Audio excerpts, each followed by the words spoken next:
All right, everybody, welcome to this week's edition of the Gridiron Lion Show. I'm Casey Kreuter, joined once again by Zachary Steven Roto. We are coming to you live from our bedrooms once again this week. We're not sick anymore. We are still alive.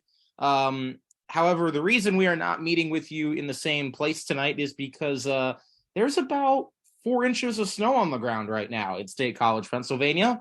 And we decided we did not want to walk to, I did not want to walk to Zach's apartment 20 minutes in that. So, with that being said, here we are. Zach, I hope you made some coffee before the show, right? I had some hot cocoa. We're staying warm on this chilly Tuesday night in State College.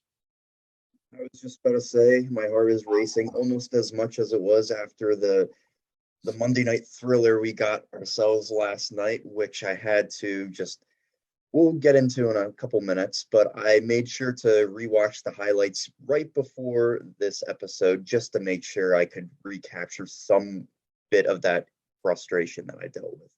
Yeah, it And was it's no longer anger, now it's just more sadness, but it's something, and I have a lot to talk about. not a great week for either one of us in that regard when it comes to our teams. Although I'm used to the Broncos losing by now, you're not as used to it with the Eagles. But either That's what made it more difficult. But one thing that we can both get behind is the big Penn State win this week.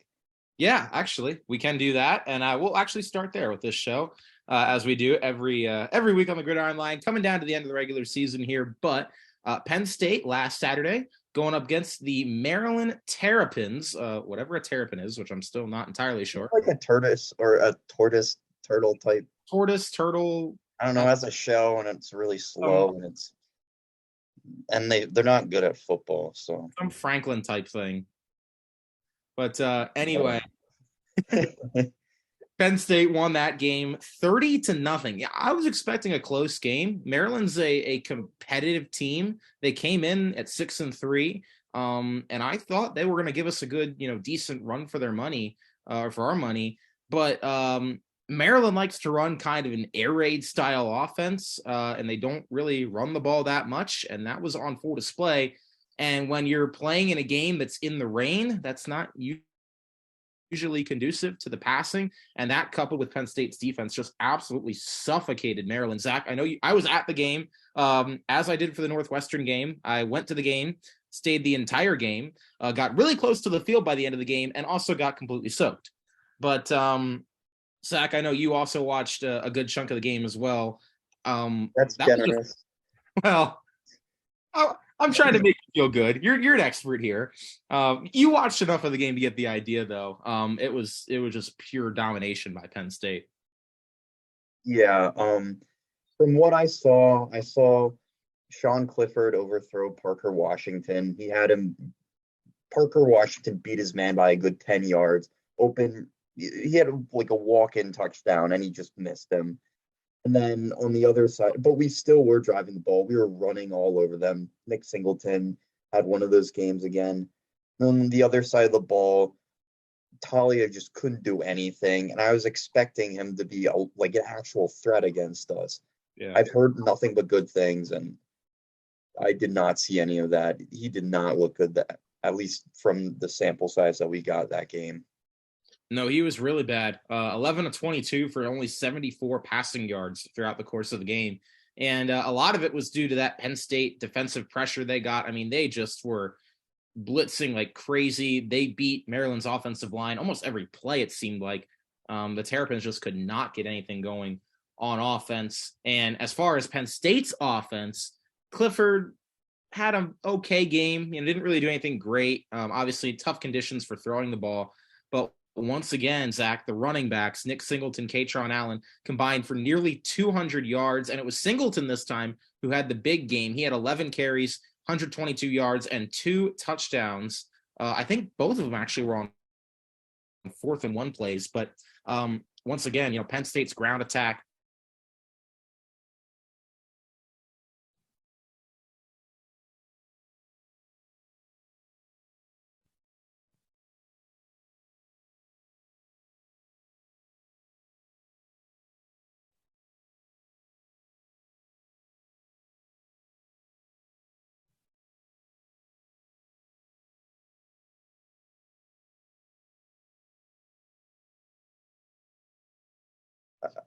I don't know if you can hear me right now, but you've been frozen on screen. Okay, and here we are. Still recording though. I guess I'm taking over the show now. I don't know what it's going to look like on the viewer's end, but hello everyone. Um, okay. So Casey Kreiter's Wi-Fi has crashed, and it looks like we have a situation on our hands. We have to figure out whether or not we're just going to scrap everything that's happened so far, or we can have me talking out of my ass for the next who knows how many minutes. Yeah, we're not doing this.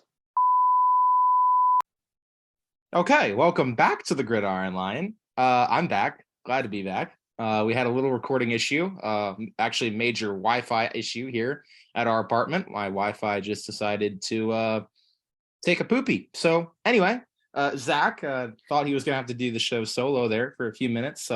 Unfortunately, I am back. I'm here, and I am ready to continue talking about whatever we were talking about, Zach. I think I'm going to hope my Wi-Fi doesn't crash again. And yeah, good to be back here. I was a little worried there for a second. Yeah, I didn't know what I was gonna do. If I just held out for another minute, we would have been good. But when you texted me saying your Wi-Fi crashed, I didn't know if it would be like 10 minutes. I'm like, oh, I don't want to just go on for that long. But we're here. We're here. Take two. Take 1.5. Just a continuation. We just keep going. I don't know if you still have the timer going or not. Let me actually restart it. I do have it going. Either way, I'm gonna reset it a little bit. But in the meantime, we were talking about Penn State's performance against Maryland and their running backs, their performance that Katron Allen, Nick Singleton both had. Katron Allen had a good game, had more carries, but Singleton had more production. He had 11 carries with 122 yards and two touchdowns. Wow, I just set the timer for an hour and 53 minutes. That's not right. So that being said, Zach, once again, just Penn State's ground attack, just so impressive against Maryland, and that's really been the big story of their season. The best games Penn State's had all year has been when they've dominantly ran the football. If you look, the games where our offense really just popped off have been the games where you'll have Singleton running for over 100 yards, Katron Allen, and even for a while, I don't know if I'm thinking of the Eagles or Penn State, but wasn't it quite some time until we finally had a running back get over 100 yards rushing? I Wasn't think, that yeah. a thing? No, I It was do remember that. Tavon Lee, I think, was the last one before the season. I think you're right. I remember that being mentioned, I think, early in the season when Singleton had his first big game. I forget what exactly the number was, but either way, yeah.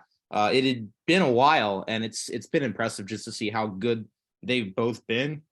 And you couple that with Drew Aller, who did come in, only played, I think, 2 series, didn't really do much of anything, didn't really have to. Penn State scored 27 in the first half, only need to score 3 in the second half to make it 30-0.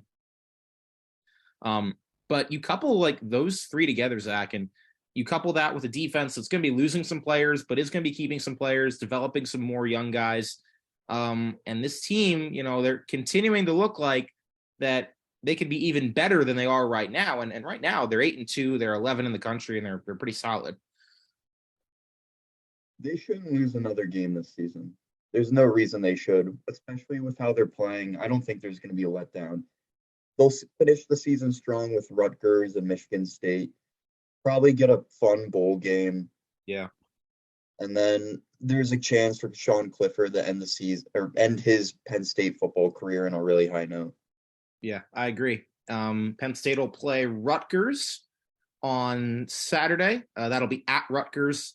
Final road game of the season for the Nittany Lions, at least regular season, I should say. Rutgers is 4-6. And pulling up their schedule real quick, their most recent game, they lost a close one to Michigan State, 27-27 last week. Michigan State, of course, is who Penn State will play in 2 weeks for the final home game of the season at Beaver Stadium. So, that being said, now that my Wi-Fi is hopefully not going to continue to cut out, let's move on real quick. I want to just touch on the college football playoff rankings, how they're looking and how the AP polls looking. Right now, Georgia, after their win over Tennessee, they're still number 1 in the country. Ohio State is 2. Michigan is 3. Now they'll play each other, not this Saturday, but next Saturday. And TCU, out of the Big 12, got a big win over Texas last Saturday to stay undefeated. And they are the 4 seed right now over Tennessee, who is 5, and LSU, who now is up to 6. I was looking at who TCU has played. Dude, if they get in just because they go undefeated and then a team like Tennessee is 5th, that's really going to piss me off. Yeah, I'm with you on that. Well, here's the thing, though, because what makes it interesting is either Ohio State or Michigan are going to lose because they'll play each other in 2 weeks. So one of those 2 teams is going to lose. And Tennessee and Georgia are going to play each other again, which I didn't realize or think about, right? Because they're the same. They're in the same side of the SEC. So Georgia, I think it's going to be Georgia and LSU in the SEC championship game. So Tennessee's done. So, but also the same goes for Ohio State and Michigan. Whoever wins that game is probably going to win that half of the Big Ten East. They'll play whoever comes out of the West, which is like Illinois, Purdue, Iowa. Terrible, basically.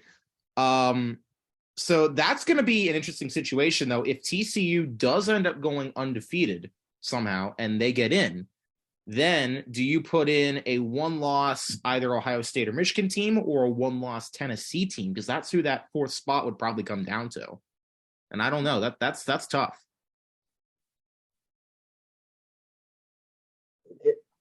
Mark should be like a UCF where they went undefeated and they didn't make it into the conference. I feel like it gets to a point where it's like you still have to sometimes just value strength of schedule. Just give it the edge if it's that situation. I hate the college football playoff, and everyone says it. Literally, at least if it were expanded to 8 teams, this wouldn't be a problem at all. No, I agree. I think I think it should be at least 12 teams personally. But even with 8, that would be easier. And you look at, TCU, they've gone undefeated. Their big wins this year was an overtime win against Oklahoma State. That was their big kind of statement win back when Oklahoma State was, I think, also undefeated. They won that 43-40. They beat Kansas State a couple weeks ago, who's also ranked. Their remaining games are going to be at Baylor, who is 6-4, and then hosting Iowa State, who is what is Iowa State right now? Let me double check. Either way, not lose either of those games, they definitely do not deserve to be. No, I agree. And knowing how the Big 12 usually works, they probably will lose one of those games.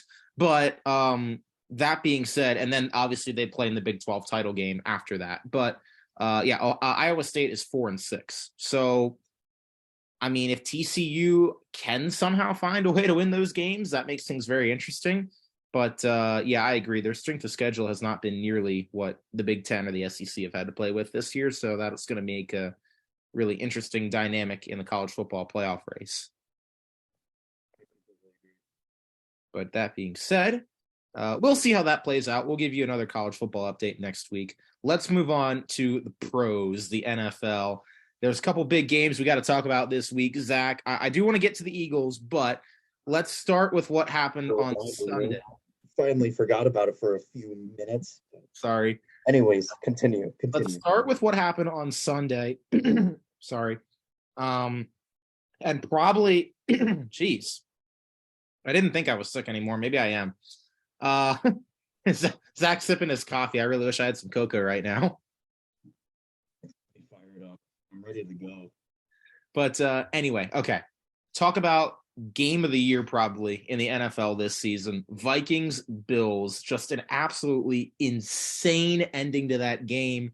So many crazy moments, big impossible catches, stupid plays at the end of that game. The 4th and 18 catch that Justin Jefferson made was insane.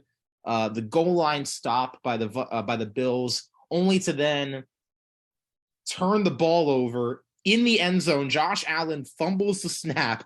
Vikings fall on it for a touchdown, and the Bills go down, kick a field goal to push to overtime. We acknowledge something here.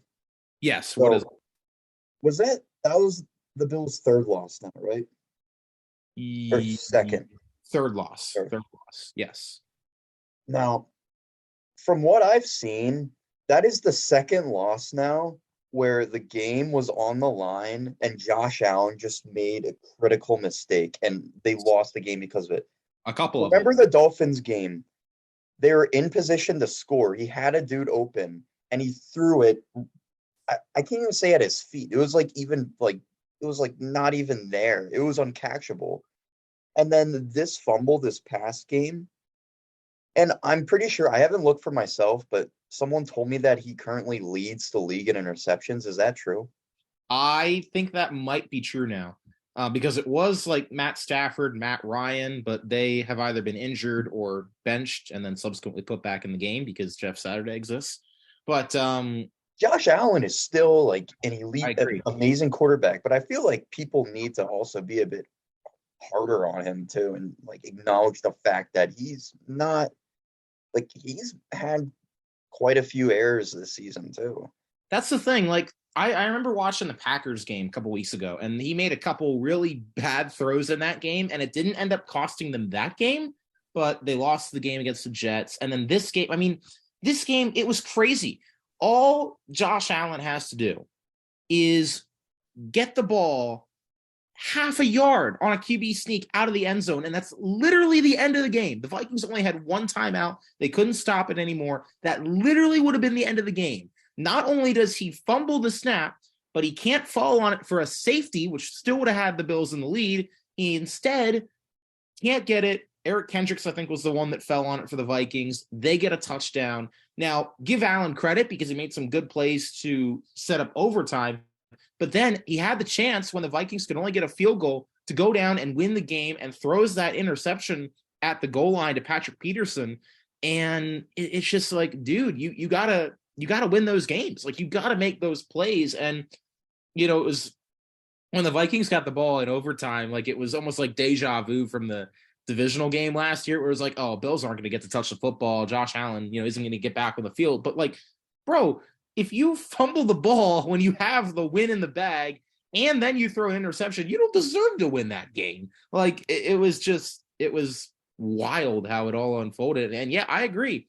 I mean, I remember we stood on here last week that we thought Jalen Hurts had surpassed Josh Allen in the MVP rankings because of all the mistakes he was making. And I honestly think now he's probably even been surpassed by Mahomes and Tua as losing ground in that MVP race. And now even the Bills, I mean, they're not even leading the AFC East anymore. Now it's the Dolphins. So it's just, yeah, Zach, I don't know. I don't know what's wrong with Josh Allen right now, but he's making a lot of careless decisions. It almost reminds me a lot of what Mahomes was doing last year. Well, this is the first year without Brian Dable.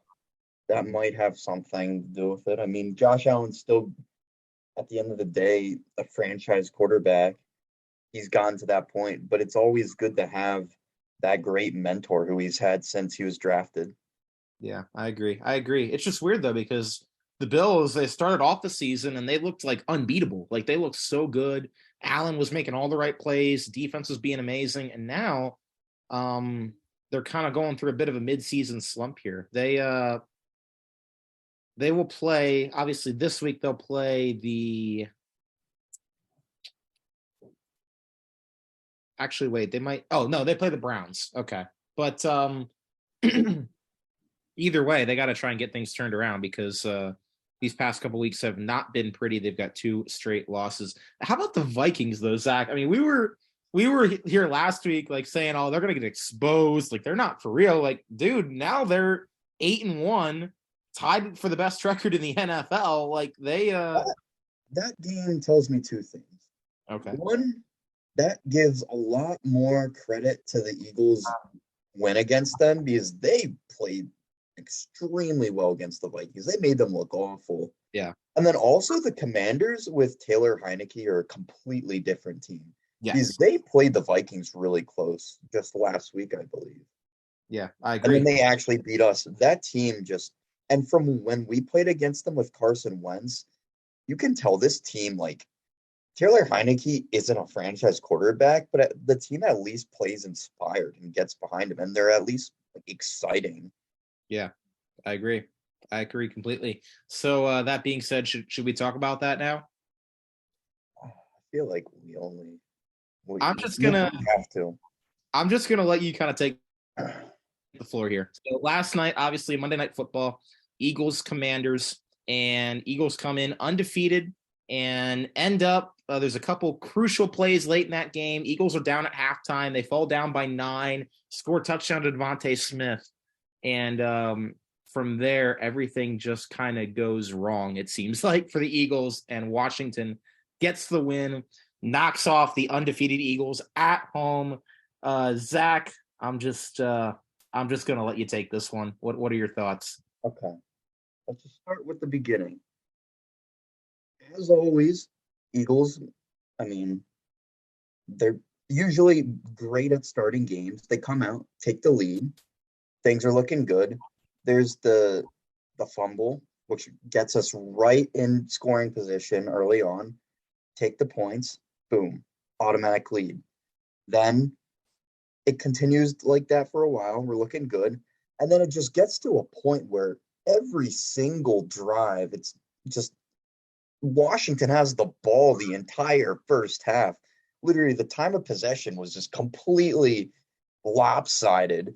And it's not like they were getting big plays. It would literally be third down. And I saw at one point they were 11 for 14 on third down. I don't know what they finished the game, but I just remember looking at my TV at that point and be like, what? That literally is the game so far. It was like 23 minutes time of possession to 5. Eagles barely had the ball in the second quarter. And I'm like, dude, if there's one more 3rd and 2, 3rd and 3, and Brian Robinson just plows through like half our defensive front one more time, I might actually like break the TV. But I wasn't going to do that because I was at a friend's apartment. I did accidentally flip his little like footstool at the end when the game ended, but I'll get to that in a couple minutes. I don't know if this rant will go on that long, but who knows? Bear with me. So, first time all season, we start the second half without a lead. So it's like, oh shit, let's see the coaching adjustments. Uncharted territory for us. We come out, we're looking better. We start the ball second half, but then the turnovers start. In the third quarter, the turnovers start. Every single time something seems to be looking good, our defense is starting to get stops. Literally, some bullshit will happen. Like, let's start with the Dallas Goedert play. The offense is finally starting to roll down the field. I'm like, oh, okay. Like, we got a touchdown. I think we made it a one possession game. And then we got a stop. We're driving down the field. Then Dallas Goedert literally has his face mask yanked. The man falls to the ground, injured, yet he fumbles. And that's what they're concerned about. They're like, oh, the fumble. And the refs just completely fail to miss the man's face mask being grabbed and his ass yanked to the ground. And they're like, oh, sorry, we missed it. It's like bullshit. You spent like 5 minutes reviewing the play, whether or not it was a fumble. And you clearly see this man's head being yanked to the side over and over and over. And every single time they watch that replay, they know damn well, yeah, we missed that call. That's extremely crucial. But I guess you win some calls and you lose some. It's like bullshit. Get better at your job. You suck ass. I don't know who the ref was, but like, bro, you're terrible. I would hire like a fourth grade soccer ref over your bum ass. But it gets worse. It gets worse. It's like, okay, the fumble, they call him, it was like Jordan Davis. They're like, or like, I don't know his name. It's not Jordan Davis. That's our player. It was like something Davis, Jay Davis, linebacker, like Jamin Davis. That's right, I think. Yes. Yeah. Casey's nodding his head. Okay. So it wasn't a fumble or it wasn't a touchdown. They get the ball, but then they kick a field goal. And then some ungodly reason, Joey Slide has his sliders turned up, and it is literally like Jesus Christ himself on the football field. That man is literally making every kick possible. He hits like a 55 yarder, like a 58 yarder. I didn't even know that was possible. It's clearly windy at the link, doesn't matter. And every single kick just barely goes in. And because of that, every single kick, I'm like, maybe he misses this one. No, no. Joey Sly is like, fuck you. It's like, yeah, this is my city now. It's like, damn, Joey Sly. I guess you are that guy. But you know what? We're still in the game. We get the ball back. Our offense is rolling. It's like, all right, we didn't give up a touchdown there. Let's go. Let's ride, as the Denver Broncos like to say. And like the Denver Broncos do, we just fucking shit the bed. Because boom, Quez Watkins streaking down the field, catches it. Oh my God. Oh my God. This is going to be like a huge touchdown. He falls down after catching it, gets up, just has the ball ripped out. And I'm like, oh my God, here we go. Here we go. Boom, recovered by Washington. Ah, that's great. That's just great. The game's over. That's what I'm thinking. But no, somehow we get the ball back again. If we got to stop. We get the ball back. There's like 3 minutes left, 3 and out. Literally, Jalen Hurts, third down. The man has no one open, runs directly into the line just as the pocket collapses, goes down. I'm like, wow, that's anticlimactic. But still, we have 3 timeouts. And I mean, one more stop for the defense. Let's see what happens. First down, get the stop. Second down, get the stop. Third down, 1 timeout left. Get the stop. We're going to have at least like a minute and a half. One final chance to win the game. Game in Jalen Hurts' hands. Who knows? MVP candidate moment. Maybe he'll shine. Defense gets pressure on Taylor Heineke. And then who would have thought the man has no one open? We're after him. And I'm like, oh, there's no way. He's just going to throw it away, or I don't know what's going to happen. The man literally, he doesn't slide. He literally just like gets to a point in the field where he's like, I'm just going to plop down right here. Man just jogging and he goes, boop.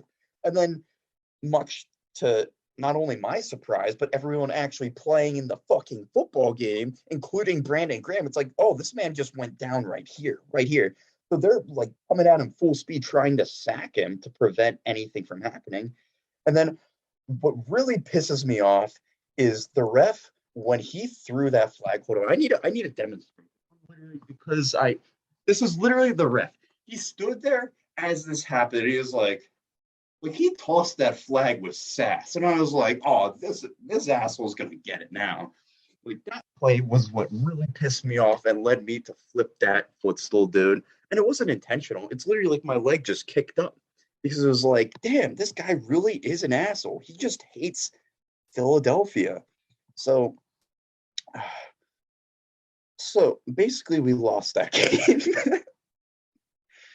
And okay, I feel better now. I have to get that out. And I wanted to record my reaction immediately after game because I was extremely pissed off, but I didn't do that.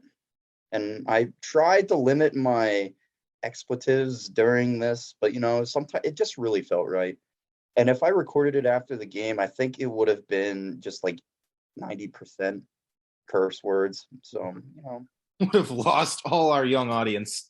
Yeah. But you had your rant. This is my rant, and I had a feeling it was coming, and it wouldn't have been as bad if we just ourselves lost the game. And this is what I told you when we weren't on the show, where I'm not going to say we lost the game because of the refs, but we were able to win the game because of the refs. They just, the opportunities that we had when we were like in position to go and take the lead, they just screwed us over. And it's like, especially that last time, we should have had one last chance to win the game. And we did have the ball with under 3 minutes and went 3-and-out. So that's on us. But at the same time, the defense then did their job. We should have gotten one more chance. And that, I don't care what anyone says, that was bullshit. And with how hyped Taylor Heineke got after that call, I want to slap that man in his face. Like, okay, I don't know him. That's rude. I'm sorry, but but just that really just pissed me off, dude. I'm like, dude, fuck you. It's like, oh, okay. That was legendary. That was a legendary rant right there, Zach. Here's I agree with most of what you said. Obviously the face mask at the end on that Dallas Goddard play, such a terrible miss. Like that should not have been missed. And that would have changed the game. That obviously gave Washington an extra possession. They got 3 points out of it. Took away a possession from Philly. Dallas got hurt, of course. He's probably going to be out a few weeks now with a shoulder injury. The end of the game, obviously the Quez Watkins fumble. I mean, it's on Quez Watkins, but it was also really unlucky because he was just getting up off the ground, trying to gain extra yards. And right as he's getting up and kind of like regaining himself, like the ball just gets punched out. And it's like, If he didn't fall when catching that and just caught that in stride, that would have easily been a touchdown. oh, without a doubt. And that's what I thought was going to happen. Yeah. He's like, I think he's 4.3 speed. Oh, yeah, he's really fast. But the last play, the end of the game, I don't know how I feel about it. The intent, obvious. Okay, I will agree. I think it's a weak call. I think the intent of that rule is something that needs to be taken into account because it's clear that Brandon Graham was not trying to do anything dirty to Taylor Heinicke. Like he was just trying to like sack him. And watching it slow motion, it was a little obviously watching everything slow motion makes everything difficult. There was a little bit of a gap there where it's like, okay, maybe he could have pulled up, but also he had no idea Taylor Heinicke was going to go down there. What I think it comes down to, what I think it comes down to for me is it's by rule, I guess it's the right call, but like you also have to consider the intent of the rule and obviously the intent of the player. And the intent of Brandon Graham was not to do anything dirty on Taylor Heinicke. So the fact that that's how the game ended and that was really how the last chance for the Eagles went was pretty frustrating. And then to add insult to injury, the last play of the game, I didn't even mention that. Billy gets the ball back. Okay, and this was funny because Can I say Casey Tuhill? Damn, that guy pissed me off. Bringing shame that his name isn't even spelled cool. It's like Casey. Sorry that anyone who's watching any of our like, I don't know, like the few viewers we have, if any of you happen to be named Casey as well and have it spelled that way. No, I'm not even gonna say that. Casey Tuhill, if you're watching that, dude, go fuck yourself. No, just leave it at that. I'll tell you this though, it was really funny because I was watching this game with my roommates. I had gotten back from an IM football game. We're on to the Sweet 16, baby, by the way. But oh wow, that's loud. But we were watching that game. My one roommate is in a fantasy matchup. He's losing by 0.06 to our one friend who has Devontae Smith playing. And I'll give you one hint how he won his fantasy matchup because it was that fumble at the very end that was ruled because Devontae Smith was the last one to throw the ball backward. It got picked up for the touchdown. And our roommate, my friend Ethan, ends up winning his fantasy matchup because of that. So that's an all-time bad beat right there in fantasy football coming down to the very end. But that's going to happen too. That always happens whenever they do that like final play where it's just tossing. It always just ends in a defensive touchdown. Always. And that's what pissed me off too. It was literally like he was just there. It's almost like Casey Tuhill knew it was going to go backwards. He was the only dude in the backfield there. It was like he was anticipating it just because he wanted to be able to say he got a touchdown once in his life as a defensive lineman, I think he is. But like, there you go. You got your moment on a play that literally the game's over. It's like, congratulations.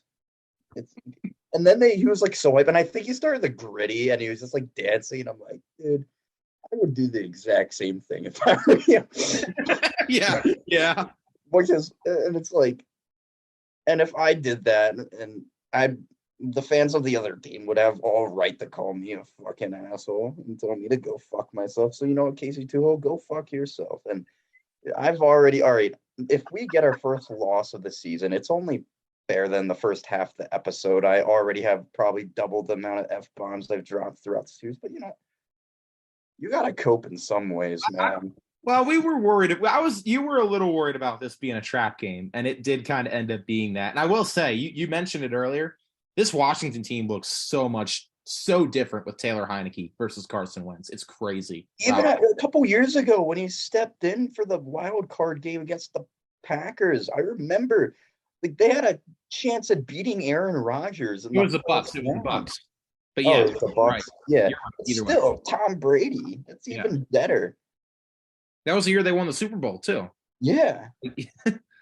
It's wild. Yeah, no, I agree. I think it's going to be interesting because I think Wentz is eligible to come off IR this week. I'll be interested to see if they start him or not because I think Heineke's 3-1 as a starter, if I'm not mistaken now. Well, I saw overall going into that game, he was 9-9 as a starter. Mm-hmm. So, yeah. And he kind of reminds me of Gardner Minshew in a way, in the fact that he just like isn't he's not a franchise quarterback, but he definitely can inspire, and he's like a fiery competitor, and like his reactions, he gets so into it and everyone gets behind him. I agree. It's pretty wild to see what he's been able to do. So if it wasn't against my team, I would have liked him a lot more after that game, but that just really ruined the end of my week. And then I woke up and I'm like, oh yeah, Victory Tuesday. Psych, no, and the weather is shit to just make things better. So, wow. Hey, I'm a fan of the snow. I'd rather it snow than just be cold, in my personal opinion. Bro, like snow. How's the van doing right now in the snow? I haven't driven it yet, and I'm scared to. I might never drive it again if I do that. You don't have good experiences with that van in winter weather. Oh. No, I don't. Anyway, that being said, so that's week 10 for you. Let's give you our game picks for the week. Now, we had 4 games from last week that we picked different teams on. Lions, Bears, Browns, Dolphins, Saints, Steelers, and Cowboys, Packers. We ended up splitting those 2-2. So overall, me and Zach both, we are extremely like my fantasy teams. I'm in 5 leagues. I'm at 5-5 in every single league I'm in. Zach and I were 7-7 this week in our game picks. A lot of upsets that we didn't really see coming. But since we each had the same record, that means Zach still has an 8-game lead on me with 8 weeks to go in the regular season. So I need to start getting my stuff together and get my butt in gear. And that's what we're going to start to do with week number 11. So that being said, Zach, Thursday night football, pretty big matchup this week. Man, I don't know what's in my throat tonight. But Titans, Packers in Green Bay. Packers coming off the big win over Dallas in overtime on Sunday to keep any semblance of their season alive. Zach, what do we think? Titans, Packers, who's winning that one?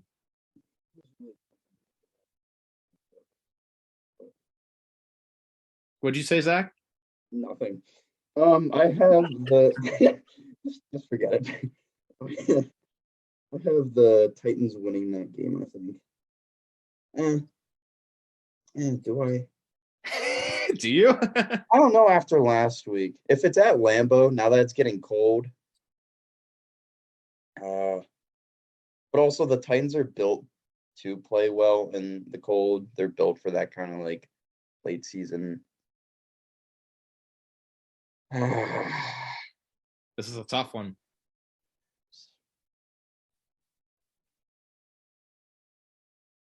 Titans are coming off a win against the Broncos in maybe the worst game of football I've ever watched. Both teams look terrible, which I'm used to as a Broncos fan, but okay, you're going to take the Packers? Yeah. All right. I'm with you. I'm going to take the Packers. I think I don't think this is going to be like a run the table type situation like we had back in what year was that? 2016, I think, with Aaron Rodgers, where they were like 4-6 and 1 out to make the playoffs. I don't think that's going to happen this time, but I do think they win this game. I think being in Lambeau, Christian Watson had 3 touchdowns on Sunday in that game. He's basically the sole reason they won. If he keeps playing like that, the Packers finally have at least a decent receiver to throw to. And if they get Aaron Jones and AJ Dillon involved, then I think there's a chance they win that game. So give me the Packers. All right. Bears Falcons. This is an interesting game.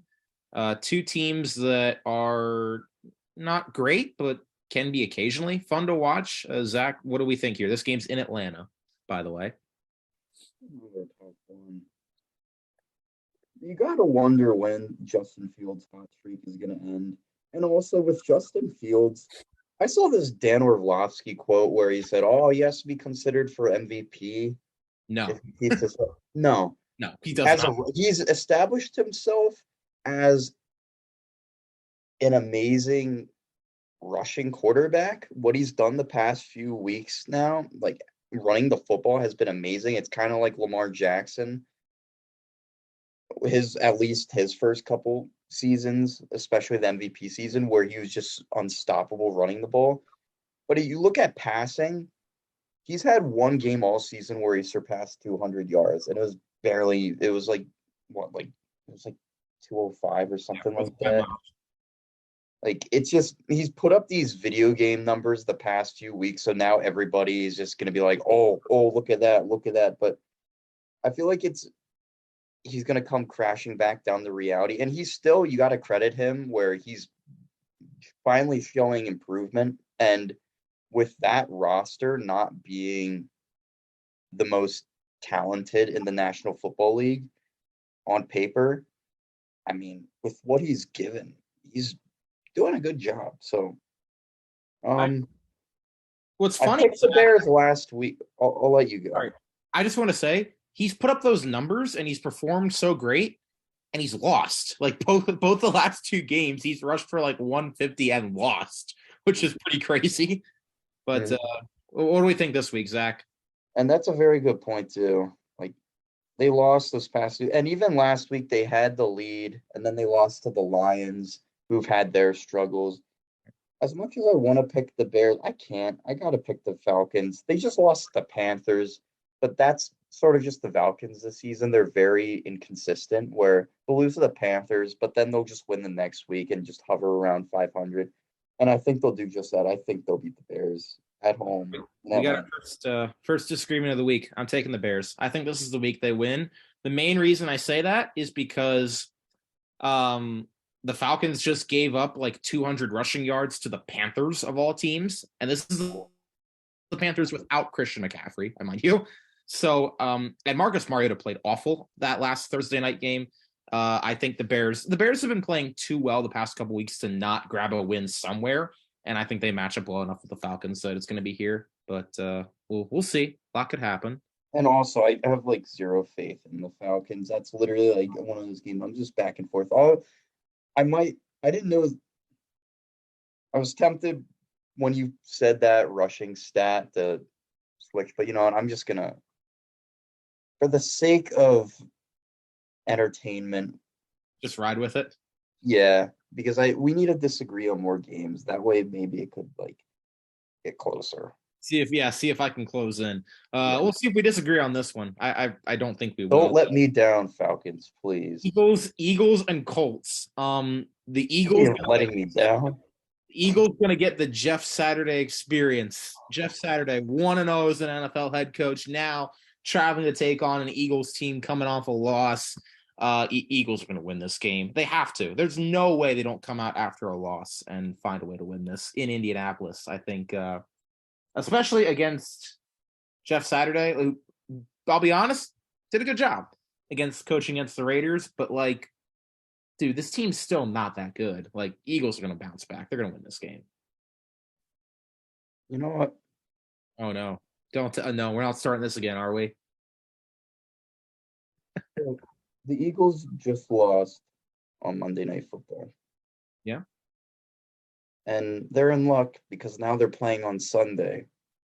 And Jeff Saturday isn't in luck because we're playing on Sunday. If we were playing on Saturday, maybe I'd pick them to win. But you know what, Jeff? I'm sorry, dude. There's no way you're winning this game. Nice try. How long have you been saving that one for? I literally just thought of that, and in my head, it's just as stupid as it sounded when I said it. But you know what? You're not the first person to make that joke. That doesn't surprise me. It's Either way. I think beating the Raiders says more about how just terrible they are this season. Yeah. And like you already have, what is it? Mark Davis, is that the owner? You Yeah. already have him publicly sticking up for the hiring of McDaniels, and it's if that's already in the first season halfway through, it's oh he's had a stint before the NFL and it didn't work out. Went to the Patriots, has another stint, and it's just. And I remember the Eagles. I thought they were going to hire him before they ended up going with Sirianni, and I'm extremely glad with the decision they made. Yeah. Oh Yeah. my gosh, that the Raiders are. There's no excuse for them being this bad, no. especially with that division itself not being as competitive as it was expected to be. Yeah. Still a good division, but with the I agree. Broncos not being what they were expected to, and then the Raiders and themselves doing the same exact thing. Both have had just both Broncos and Raiders, I think, have just been above average rosters who have just been just victims of horrible coaching. At least that's where it started, and then it's all just kind of trickled down from there. Yeah, they've both been extremely disappointing this year. But yeah, Eagles got to bounce back. yeah, I don't care if Matt Ryan's playing. Yeah, yeah. they got the win after a few weeks of Sam Ellinger, who just Matt Ryan. He's not like what he was years ago, but still he's an established vet, and he can win football games. And Sam Ellinger is even he got to even do that. So No, I agree. Yeah, not much to discuss here. I think Eagles going to win that, and Colts are going to have to continue on with this Jeff Saturday experiment to another week. Okay. By the way, 4 teams on bye this week. I didn't mention this earlier. Jaguars, Dolphins, Seahawks, Buccaneers. Those are the teams that are not playing. So we've got 14 games in total. Getting down toward the end of the bye weeks. So we're going to have a full 16 game slates here pretty soon. But Jets, Patriots. Now, this is an interesting matchup. Both these teams are in the playoffs right now. If the season ended today, this game is in New England. I picked the Jets to win last time they played each other and they lost. I'm going to pick the Jets to win again. I think their defense is too good. They have one of the best defenses in the NFL. And if they can play well on offense, I trust that they'll play a little better than they did last time these two teams played, when I think they put up, 10 points, I think. I think that Jets are going to get this win. Jets have been impressive this season, but give me the Patriots. I think Zach Wilson struggles this game. That's the thing. I mean, it's going to come down to which of these young quarterbacks plays better, and also can Bill Belichick throw any curveballs at Zach Wilson like he usually does to young guys. I think that's what's going to be the big question. Moving on, Texans, Commanders. Well, Washington looks like an interesting team right now. Houston has been competitive. Zach, what do you think is going to happen here?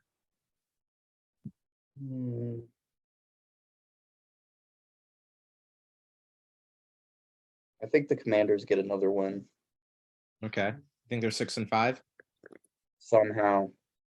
Somehow, yeah. That whole NFC East now is either 500 or above, so that's kind of crazy. They're literally the best division in the NFC. No, they are. They're really good.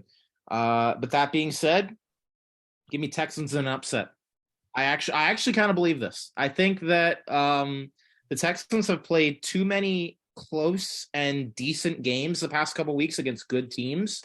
They could have. I mean, they were in the game against the Eagles a couple weeks ago. Could have had a shot if things had gone a little differently. They were in the game against the Giants last week. And I think this is a game where they match up well. Washington might be coming off a letdown. And I think, hey, at some point the Texans got to win another game, right? I think this could be their chance. I gotta say, after playing those two teams the past 2 weeks, they both have very young, up and coming, underrated running backs. Brian Robinson and Damian Pierce, they both are just. They're they looked amazing against us, but at the same time, I don't know if that says something about our run defense, but I feel like we've been pretty good for the most part this season. I noticed the past few games missing Jordan Davis has been a huge loss Yeah, I agree. because Fletcher Cox hasn't been quite himself so far this season, and just missing that like that major physical presence right up front in the middle there. It's just, Yeah, I think the Eagles' run defense has been struggling a bit lately. That's made things a little difficult, but we'll see if they can bounce back. Well, they have to try and bounce back against Jonathan Taylor this week, so that'll be interesting.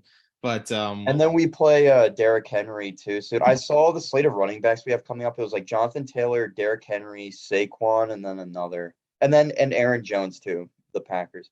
not easy. They're gonna have to get turned around. I think we might after last week, unless we just get back to how we were. I'm scared we might get another loss in these next two games. Possible. We'll see. We'll see. We got about 10 minutes left, so let's get through some of these picks. We'll focus on a couple of these games, but let's just go through Rams Saints, two teams that aren't very good. Give me the I don't know who their quarterback's going to be. Give me the Rams regardless. I think they find a way with either Stafford or maybe John Wolford. I just don't think the Saints are that good anymore. Yeah, but now Cooper Kupp's injured too. It's tough. Yeah, this is actually hard. I Give think me the Saints if it's in New Orleans. I don't like the Saints at all this year, but the Rams without Stafford and Cooper Kupp, yeah, the issue is we don't know who's going to be starting because and they can't run the football either. the Saints might be benching Andy Dalton for Jameis Winston, which I think they should do. But also, I don't know if Stafford's going to come back or not. I don't know. I feel like the Rams got to get a win somehow, and I think with Sean McVay they'll find a way. But I don't know. It's both these teams are not nearly as good as they should be this year, so we'll see. Browns Bills. Give me the Bills. I don't. I think they got to bounce back too. Better win this game. Yeah, I agree. Otherwise, I don't want to hear anyone saying, "Oh, Bills are like the clear Super Bowl favorites anymore." Because then it's like, no, that just they're still going to be contenders, but it's just, and even now, you can't even say they're the clear top of anyone's list, No, in my opinion, at least. Ravens Panthers. Yeah, give me the Ravens against Baker Mayfield and the Panthers this week, but I don't care. Ravens. I think this team's underrated. I really do. I think this team's a lot better than people think they are. I think they might be. I'm tempted to say they're the best team in the AFC. I don't know if I go that far, but they're like top 3. They're really good. I think they win this game. Yeah, I don't have much more to say. Panthers won last week because they ran all over Atlanta, but you're not going to run all over the Ravens. Next up, Lions Giants. Lions on a bit of a hot streak, but the Giants are 7-2. Oh, this is hard. Zach, do you have a pick? What do you think? Well, how have the Lions been against the run? I don't think they've been that good. Their defense really hasn't been that good all year. That's tough. Give me the Giants. I think Giants have a good enough team, good. Saquon Barkley's good enough, and their defense is good enough, I think, to shut the Lions down enough. I can't see the Lions getting three straight wins. That would be awesome, I think. But yeah, I would love that upset though. If they beat the Giants, that would be awesome. No, I think it's possible, but I think Giants win. Broncos Raiders in Denver. Oh man, God, these teams are terrible. And the losing team just fire their head coach. Honestly, dude, the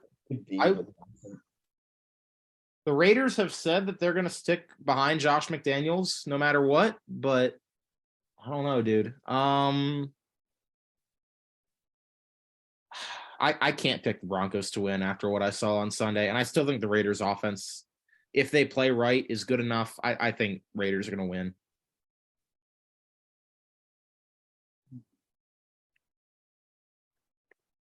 What was? I'll just take the Raiders too. You're not, you don't have any confidence in Russell Wilson. I don't have any confidence in that team.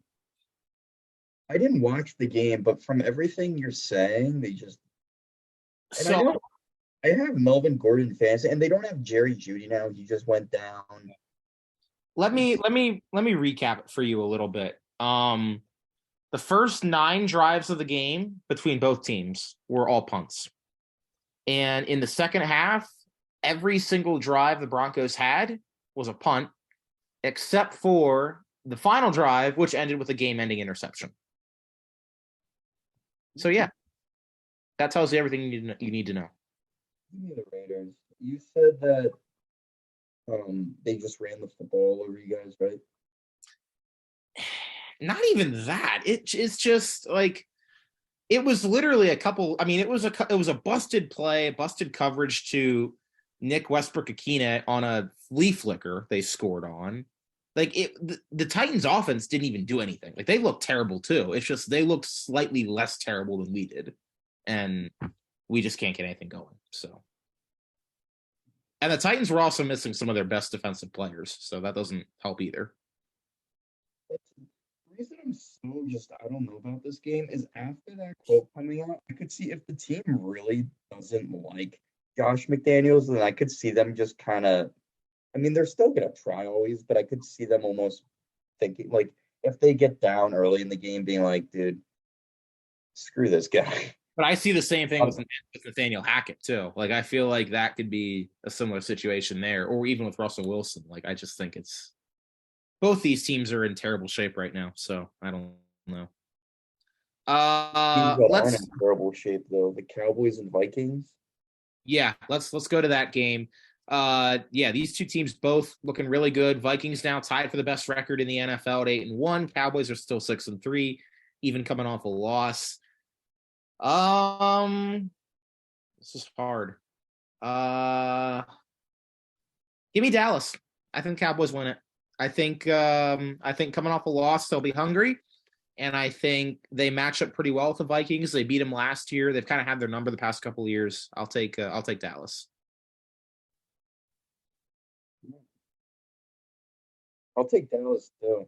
I'm really curious to see how this game goes with Kirk Cousins against the defense. We were just talking about this last episode, how he'd fare against them, the Niners, in the playoffs. I mean, this is a preview. It's Yeah, in no. Minnesota, but still. No, I agree. It's going to be interesting to see how that unfolds. Steelers Bengals. Steelers are coming off a win. Bengals coming off a bye. This game's in Pittsburgh, but honestly, I don't care. I still think last week the Steelers got a win against a team that's not that good, and I think the Bengals well rested, coming off a bye, and actually, what happened the week before? They came off a big win against the Panthers. But also coming off a big loss to the Browns just a few weeks ago. I think they bounce back. I think they'll get a win here as well against the Steelers. I completely agree. And after the first game of the season, Yeah, that's Burrow's gonna want to look better. I mean, he literally started off the season the worst way imaginable. Had sacked how many times? Yeah. Threw a number of interceptions. Had a fumble or two, I think, as well. But these teams are completely different now. No TJ Watt. Steelers season has been what it's been. And then the Bengals are now finally starting to get rolling. Coming off a bye, I think the Bengals are going to take care of business. Steelers got the win last week, and I thought that was going to happen. But that's also because I have zero faith in the Saints this season. Yeah. With how they've been, they don't know really what they're doing, it seems, especially at quarterback. I agree. Still trying to figure things out in the post Sean Payton era, but Bengals, yep, this is a win they should get against a much hated divisional rival. Yeah, I agree. Sorry, Steelers fans. All right, for the second straight week, Chargers are on Sunday Night Football. This week, though, they are at home and they're playing against the Kansas City Chiefs in what has become probably one of the most entertaining divisional matchups to watch past couple years. And I'm very torn on this game. Zach, do you have any Chiefs all the way. Another Josh Allen was the first gripe I had when it comes to quarterbacks. And the second one, Justin Herbert. Dude, people are he's amazing as well. But I watched the end of last game too. He's just every time I watch him, he'll make great plays, but I just feel like he's he doesn't look like a top 5 quarterback yet. I He's think he's some of it. still with how great that offense is too, with all the weapons they have. Yeah, they haven't had Mike Williams, but you still have Eckler and Keenan Allen, and then great depth like Palmer's good too. Well, Keenan Allen's been hurt too, but they Oh, do he have has been? yeah, they do have Eckler though, and I think also some of it has been not great coaching. Oh, I Um, don't like that coach at all. I yeah, mean, even last season, yeah. them not making the playoffs because of him. That being said, this is tough. Because the Chargers have had a good record against the Chiefs when they've played in LA recently. They beat them last year there. Chiefs obviously won earlier in the year, but that was a game the Chargers probably looks like for a lot of that game they should have won, and then they just kind of collapsed late. Wow, this is tough.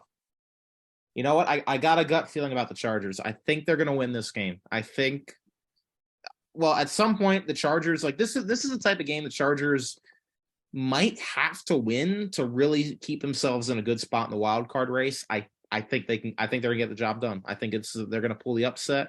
I think it's gonna be a great game as it usually is. Probably a shootout. Winning team's probably gonna have to score 30 points. I just think this time the Chargers are the team that pulls that off. Last game of the week then. 49ers, Cardinals, Monday Night Football. This is in Arizona. We don't know if Kyler Murray is going to be back. If he's not, it'll be Colt McCoy or hopefully Trace McSorley. But we do know. And I saw that Kyler Murray, I'm sorry, I completely cut you off, but before we move on from that, I saw that Kyler Murray wasn't playing. I was like, it has to be Trace. It has to be Trace, not knowing that they had Colt McCoy. So I looked at the depth chart and I was so disappointed. Trace got in for like 2 plays because Colt McCoy got hurt and had to leave briefly. But I was like, dude, please, we need this in our lives. But unfortunately, fortunately, however you want to look at it, Colt McCoy came back and Cardinals won last week. But I think the Niners are on a roll. I think they're going to start getting everything put together. You bring Christian McCaffrey in the fold, Elijah Mitchell coming back to make a great 1-2 punch in the Niners backfield. We saw that against the Chargers on Sunday, and I think they win this game. I think they keep the good times rolling, and I think this is when they really start to take command now of the NFC West with the Seahawks losing in Germany and the Niners winning last week. I think they're going to just keep the momentum rolling as Seattle's on their bye. Completely agree. Cardinals just lost Zach Ertz. Kyler Murray's injured. Niners, everything just keeps trending upwards for them. Another win and just add it to the column. They're just going to keep it going. I keep saying this. I think the Niners are seriously going to go on a run to finish this season. No, They're what now? How many wins? 5? Let me double check. I think they're Like 5 and 4. 5-4. Yeah, they're going to be 6-4. Yeah, I agree. And they might finish the season around like 11 wins. Yeah. And if they are 6-4, that is going to put them at the same record as the Seahawks.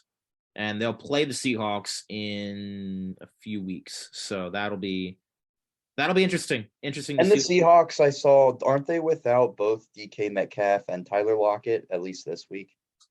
Oh no, the Seahawks don't play this week. Oh. I don't know. Yeah. I think they both are dealing with injury. I don't know how significant, but yeah. But either way, I think Niners they're really starting to hit their stride now, and I think they'll be in good shape. So anyway, that being said, so we picked 4 games differently this week, like we did last week. We'll see if there's any sway here, if I can start to chip away at that margin. But in the meantime, that's going to do it for this week's episode of the Gridiron Lion and Zach's rant about the Eagles. it was quite entertaining. So anyway, that being said, our producer Jace Gibbons could not be with us tonight. He's here in spirit, and probably laughing at us right now. Or just, I don't even know what he's doing. I miss him, but filming apparently. I know. Should be filming for us. He should. He should. Priorities, man. I don't know. That's We're he's slacking. we're just more important. This show is literally everything. I don't think he realizes that, you know. I don't think he does either. We make so much profit off this. It's just All right. anyways. But anyway, that being said, Jace will be back with us next week. Probably, hopefully, we'll be back in person next week if nothing crazy happens. Actually, wait. We'll all be home next week, won't we? Yes. All right. Well, We'll see what we decide to do. But either way, we might take the week off, or might we do- might do the Thanksgiving special, and like, I don't know. If you guys couldn't tell by now, we don't really do much planning. we just make it up as we go. But yeah, we'll figure it out. anyway, with that being said, for Jace Gibbons and for my co-host Zach Rhoda, I'm Casey Kreider saying so long. If you're somewhere it's snowing right now, like we are, go out and play in the snow, and also have some hot cocoa because hot cocoa is amazing. Tastes great during this time of year. And we will see you next week to wrap up week 11 and look ahead at week 12. Night, everybody. Good night, everyone.